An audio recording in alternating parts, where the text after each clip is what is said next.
A COVID-19 vaccine trial that was supposed to begin this week has been delayed, but scientists are still hopeful that vaccinations could be ready by early next year. Investigative reporter Brendan Kirby spoke with an Alabama researcher who's helping with the effort to test vaccines.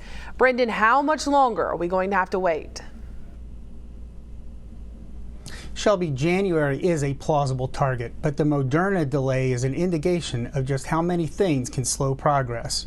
Dr. Paul Gephardt, director of the Alabama Vaccine Research Clinic at the University of Alabama at Birmingham, isn't part of the Moderna research. He's working with drug company Pfizer on a study this month to test the immune responses to a potential vaccine.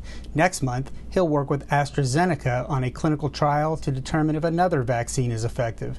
The site in Birmingham, one of 150 across the country, will be recruiting volunteers. Researchers in government and the private sector are confident that an effective vaccine is on the way, but Gephardt says the testing and evaluation are crucial prerequisites. We have vaccines now. You could start vaccinating people, but you don't know if they work. More importantly, you don't know if they make the disease worse. And there are situations where vaccines, during development, we found out that, oh no, it's actually making you more susceptible to infection, or it's making the disease worse if you get infected. But Gephardt says the process is moving at a much faster pace than typically would be the case for vaccine development.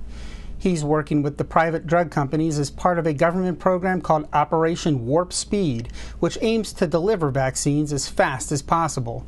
As part of the program, the federal government has put up massive amounts of money for drug companies to begin production even before the vaccines have passed the preliminary hurdles. Ordinarily, it can take another whole year to actually manufacture vaccines that have proven safe and effective. That's sort of the whole premise of Operation Warp Speed, because that kind of stuff doesn't impact the safety of a vaccine. So you can still test the safety to make sure it's safe and speed things along without impacting the safety analysis, which obviously is extremely important.